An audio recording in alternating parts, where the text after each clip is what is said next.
11 अप्रैल 1952 को श्रीनगर गंगानगर राजस्थान में जन्म हुआ एक वीर का, जिनका नाम रविंद्र कौशिक है। रविंद्र कौशिक उस दौर की हवा में बड़े हुए जब भारतीय पाकिस्तान संघर्ष चरम पर थे। उनके पिता जेएम कौशिक आईएएफ के अधिकारी थे जो भौगोलिक राजनीति से वाकिफ थे। रविंद्र कौशिक उनके पहले बेटे थे।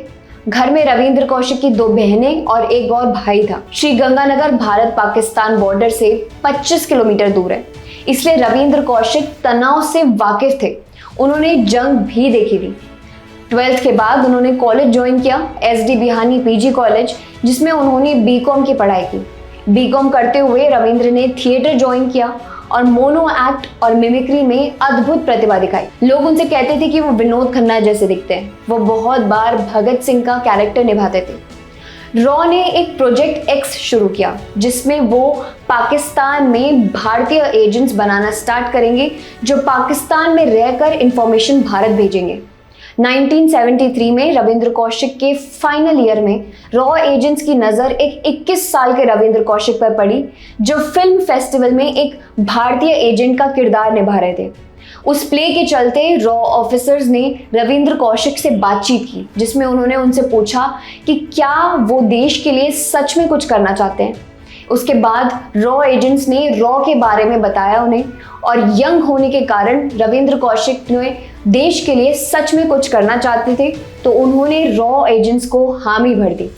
1973 में रविंद्र ने गुप्त रूप से दिल्ली का एक सफर शुरू किया, जहां उन्होंने अपने परिवार से ये कहा कि वो नौकरी करने दिल्ली जा रहे हैं, पर असल में उन्होंने research and analysis wing RANW में भर्ती हो गए और वहां 2 साल की गहन ट्रेनिंग शुरू कर दी।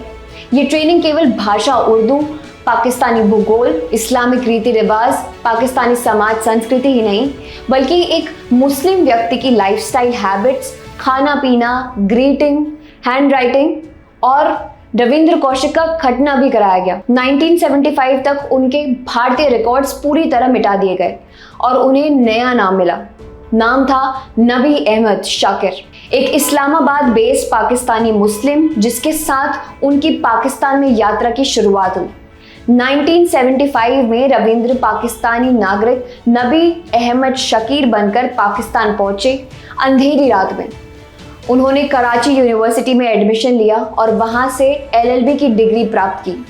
क्योंकि रविंद्र कौशिक को अकाउंट्स की नॉलेज थी, उन्होंने भारत में बीकॉम की डिग्री प्राप्त की थी। उन्होंने पाकिस्तान के अखबार में वैकेंसी देखी जो पाकिस्तानी आर्मी के मिलिट्री अकाउंट्स डिपार्टमेंट में थी। वहां जॉब के लिए अप्लाई किया और उन्हें जॉब मिल गई।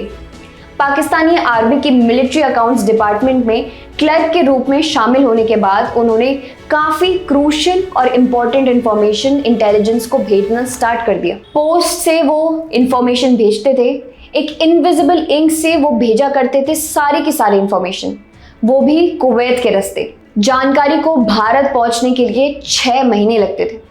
रविंद्र कौशिक पे शक ना हो और उनकी नबी अहमद की पहचान पकड़ी ना जाए, इसलिए उन्होंने पाकिस्तानी महिला जिनका नाम था अमानत नबी, उनसे निकाह कर लिया।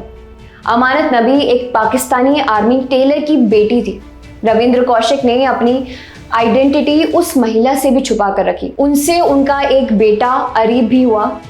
रविंद्र कौशिक ने अपने घर वालों को ये इन्फॉर्म किया था कि वो दुबई में काम करते हैं, पर अपने छोटे भाई की शादी फिक्स होने के बाद उन्हें घर जाने का मन हुआ, क्योंकि 5 साल बीत चुके थे उन्हें पाकिस्तान में और वो इंडिया एक भी बार नहीं जा पाए थे।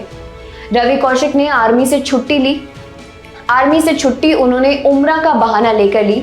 उम्रा के बहाने वो मक्का गए, वहाँ से वो दुबई के रास्ते इंडिया पहुँचे।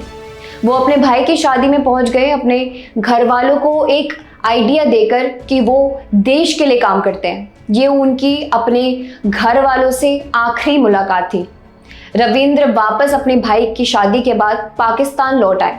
साल 1979 से 1983 तक रविंद्र की इंफॉर्मेशन इतनी एक्यूरेट थी कि इंडियन मिलिट्री के हजारों जवानों की जान जाने से बची। प्रधानमंत्री इंदिरा गांधी ने उनको एक सीक्रेट कोड नेम दिया ब्लैक टाइगर का, जो कि उनकी बहादुरी को दर्शाता है। पाकिस्तान आर्मी को शक होने लगा कि उनकी सारी स्ट्रैटेजी इंडिया के लिए हमेशा विफल होती जा रही है। इसके चलते पाकिस्तान की काउंटर इंटेलिजेंस एजेंसी CIA और ISI एक्टिवेट हो गई और उन्होंने पाकिस्तान आर्मी के लोगों को सर्विलांस में रखना शुरू कर दिया। पाकिस्तान आर्मी ने जब नबी अहमद शाकिर यानी रविंद्र कौशिक के बारे में इंफॉर्मेशन गैदर की तो उन्हें यह पता चला कि उनके पाकिस्तान में कोई भी रिश्तेदार है ही नहीं।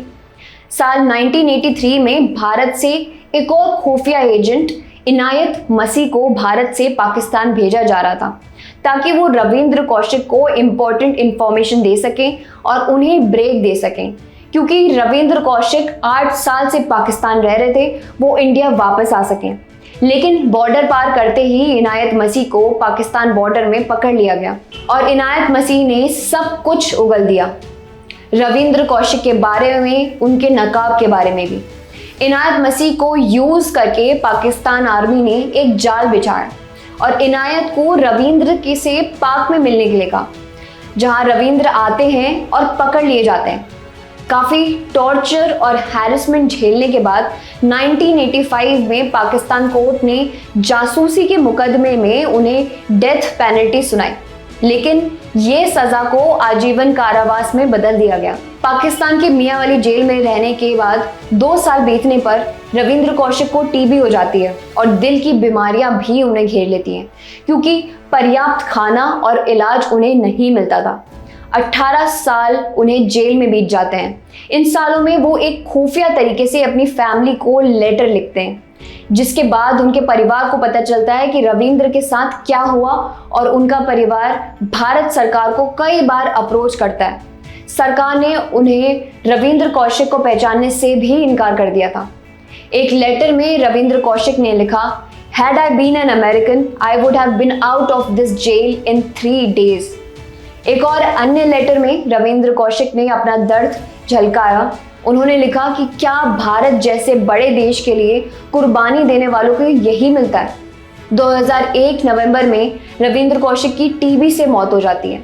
उन्हें जेल के पीछे कब्रिस्तान में दफनाया गया।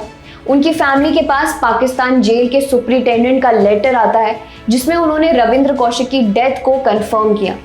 रविंद्र कौशिक के परिवार का कहना था कि भारत सरकार ने उनकी कोई सहायता नहीं की। रविंद्र कौशिक की मां अमला देवी ने बताया कि रविंद्र के लेटर से उन्हें पता चला कि उन्हें दवाई तक भी नहीं दी जाती। सरकार ने रविंद्र के परिवार को 2000 रुपये महीना देना शुरू किया और मां अमला देवी के निधन के बाद ये भी सरकार से आना बंद हो गया। रविंद्र की जिंदगी को लेकर बहुत ही चर्चित विवादित फिल्म आई है। पहली फिल्म थी एक था टाइगर। परिवार ने इस फिल्म पर मुकदमा किया क्योंकि मूवी उनके जीवन जैसी लग रही थी, पर निर्देशक कबीर खान ने इस बात से इनकार कर दिया। दूसरी मूवी आती है रोमियो अकबर वॉल्टर। लूजली उनकी कहानी पर आधारित मानी जाती है, लेकिन नाम बदलकर रहमतुल्लाह खान सेट किया गया। सलमान खान का एक अपकमिंग बायोपिक भी चर्चा में है, जिसमें रविंद्र की स्टोरी को सत्य रूप से दिखाने का दावा किया जा रहा है। रविंद्र कौशिक की स्टोरी हमें ये सवाल देती है कि एक स्पाई की कंट्रीब्यूशन कितनी गुमनामा होती है। उनकी जानकारी भारत की सुरक्षा में प्राइसलेस बनी, पर उनके बलिदान को आधिकारिक रूप से स्वीकार किया ही नहीं गया।